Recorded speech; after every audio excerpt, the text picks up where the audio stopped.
Yo, been a good while. Thought I'd push this out ASAP as the in-stock buy has just happened, but don't worry, there will be a group buy for this board soon after, and cheaper as well. And that mechanical keyboard is the Vega by AO03 and kevinplus. Yeah, interesting box. Mine did come a little scuffed, but oh well. So this is legit important. Can confirm you need to follow the online manual to get everything right because it isn't the typical build. Well, pretty similar to the Polaris, which is the 60% in this reference series of keyboards, which focuses on a clean, sleek aesthetic, acoustics, and typing experience, all at relatively solid pricing. The in-stock run had it at $359 USD, while the group buy run will be at $329 USD, which is, it's higher than the Polaris, and yeah, that was one of the huge pluses for that board. And check this out. I went for the dark blue, and it looks sweet as, very clean on first impressions, no defects, but it's a beautiful deep dark blue. And as always, chuck on the feet before you do anything, and these ones are quite short and are flat, which is nice. Alrighty, let's take this thing apart. We received some Torx tools, although it is easier if you just use a screwdriver, and these are the case screws that secure the top aluminium piece to the bottom aluminium piece.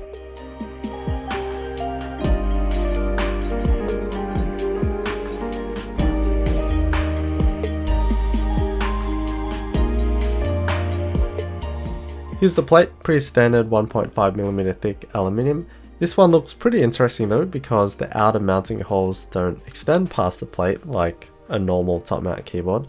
However, this is a gasket mount keyboard and those holes are just to temporarily hold the screws. But I guess if you really wanted to screw it to the top piece, you can. And with the top piece, we can see the case mounting holes for the bottom housing extend inwards, which allows for no externally visible screws, so that's why the bottom looks so clean.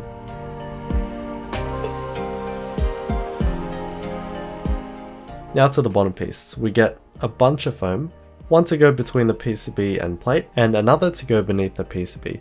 Both are optional however, and aren't necessary for the functionality of the board. The weight is nice and simple with the Vega engraving, and this is made from stainless steel this time round, coming in at a solid 900 grams, and all the weights have the same matte black PVD finish, which I find quite aesthetic.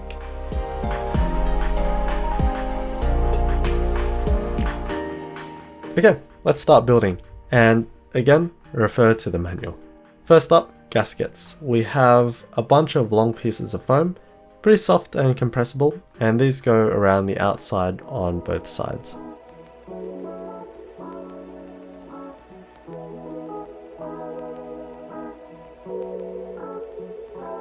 And some shorter pieces to fill in the rest.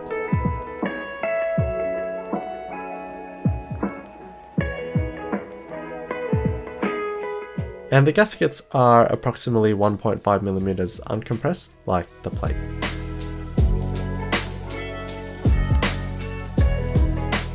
And then we have some smaller pieces to stick on the inside. Remember that this is a gasket mount board, so the plate won't be mechanically fastened to the case, and these pieces prevent that lateral movement.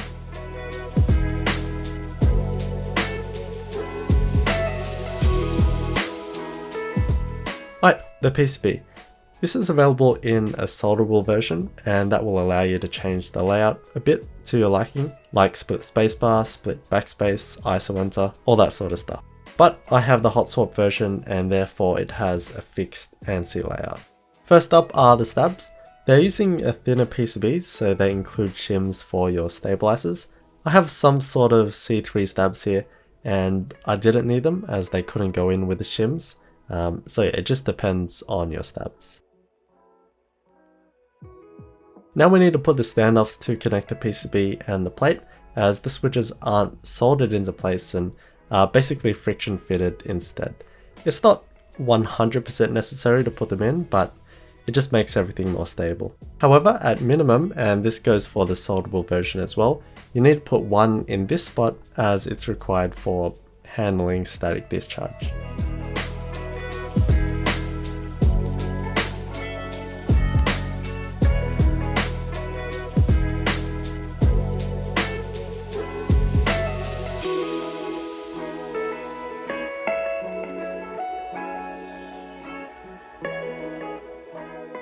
The board has Kale hot swap sockets, and again with these there is potential to lift them, damage them, even making them fall off if you're not cautious, which would therefore require soldering. I have some Machos which are a C3 JWK linear, and I lube them with some Krytox 205 grade 0 and put in Laser Ninja 0.18mm films. Just make sure that the pins are straight, and sometimes films can make it a little harder, and if switches are still difficult to put in, you can cut off the plastic prongs. And just put them in nice and easy and you should be sweet.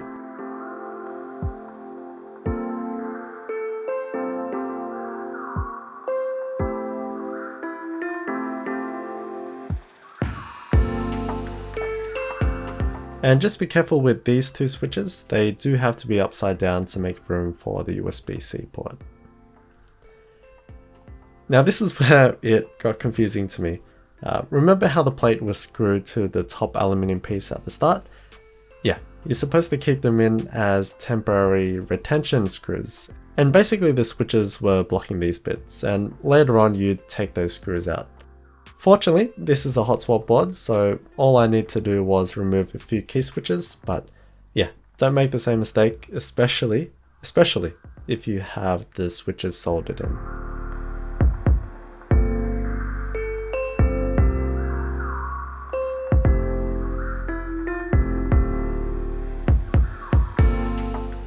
Next we gotta stick this conductive foam pad in this spot, and that connects to the necessary standoff from earlier.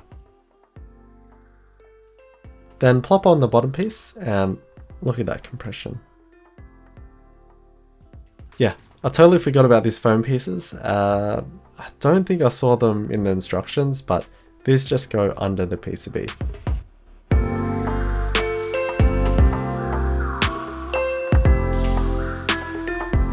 And here we are, the Vega custom mechanical keyboard from AI03 and kevinplus. As said earlier, this is part of the reference series, so aesthetically it has the same design language as the Polaris, very clean and simplistic, mildly sized bezels, pretty thin with the top and bottom being a bit thicker than the sides, slightly rounded corners. The blocker to the left of the arrow keys gives it a bit of character to an otherwise very simple top. Side profile is again super clean, seamless with a top overlapping the bottom, same as the Polaris. 6.5 degree incline, which is pretty standard and pretty comfortable for a 5-row keyboard. On the rear we have a centered USB Type-C port which splits the alu and the stainless steel weight. I love that matte black PVD finish, looks sweet as. Matte might be a bit of a strong word, more of a satin matte. In theory this should hold up a bit better than the brass being exposed, and I think that's why they went with this, but yeah. The bottom is clean as. I've seen a few people say that this looks pretty plain, and yeah, it's pretty plain, but that's one of its strengths as well. There's boards that look like this, and there's others that take a different approach, and that's seen firsthand with AI03's signature series. I think the blocker does help a bit, and the rear weight design too adds enough character. But yeah, I think it looks gorgeous, especially with the stunning deep blue finish. Being a 65% keyboard, we have dedicated arrow keys and a few nav keys on the right hand side. No function row, very popular size for people that can't handle the 60% like myself. The board is programmable via Vega, which is awesome, so you can configure a heap of things and they apply instantly. And the first thing I did was put caps lock back because I'm a caps lock user like all good people are. But how does it type? Let's have a quick listen.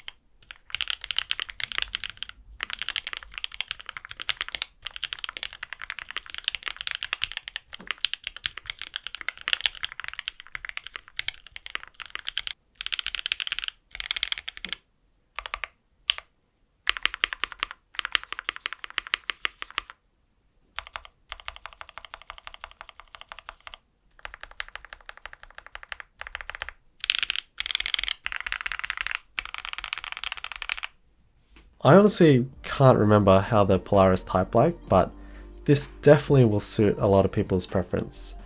Again, I filmed and lubed these switches, but damn, this feels good. There's a little bit of give, but not much flex. Perhaps the polycarbonate plate would give you more of that if you wish, but it does have a very pleasant dampened bottom out because there is quite a lot of foam and gaskets packed in there. So while it softens that bottom out, I wouldn't say it's particularly very thocky or soft or has too much depth, because the foam does tighten the feel and sound up a little bit, makes it a little more dense. Not hard, but a touch sharp. I suspect that the foam layers have a decent effect on that aspect, so you could just not use the big foam pieces to change its characteristics. I haven't tried, so I don't know for sure, but it may perhaps lower the pitch a tiny bit and potentially even soften the bottom out as you give it more space. But yeah, I mean, even removing some of the standoffs between the plate and PCB may change things. I don't know. Of course, we consider the key switches, even though they are lubed and filmed, which makes a huge difference. JWK linears are slightly on the thinner sounding side, and yeah, listen to the difference between stock and modded.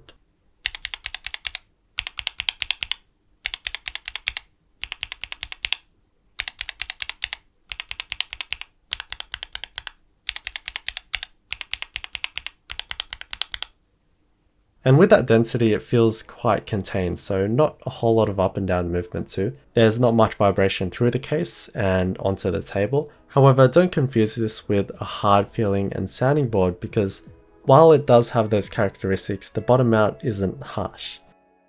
And as usual, this all translates to the sound as well. Minimal reverb, no ping, just very crisp. I went a little heavier with the lube on the stabs because while it felt good, it was just a little too sharp, so I recommend that.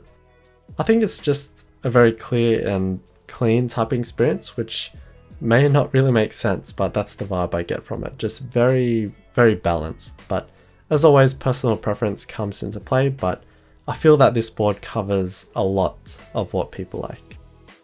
And that's the Vega. I was a big fan of the Polaris, especially since it was like 200 something bucks. This is a little more, and that was acknowledged. I still think that the GB price of $329 is a very fair price, because it is quality, it looks good, feels good, sounds good, and yeah, the quality is there. Shipping from China definitely helps a bunch in price, but I guess it comes down to whether you like how it looks, which is a little plain, but so clean. So the in-stock run has just been completed, sold out super quick. I didn't really want to interfere that, but the group buy run will be coming soon, so I'll link all that stuff in the description. I've been trying to plan more theme boards like the K-pop series and other upcoming series, but I'm pretty hesitant to mess with this one. I don't know, let me know.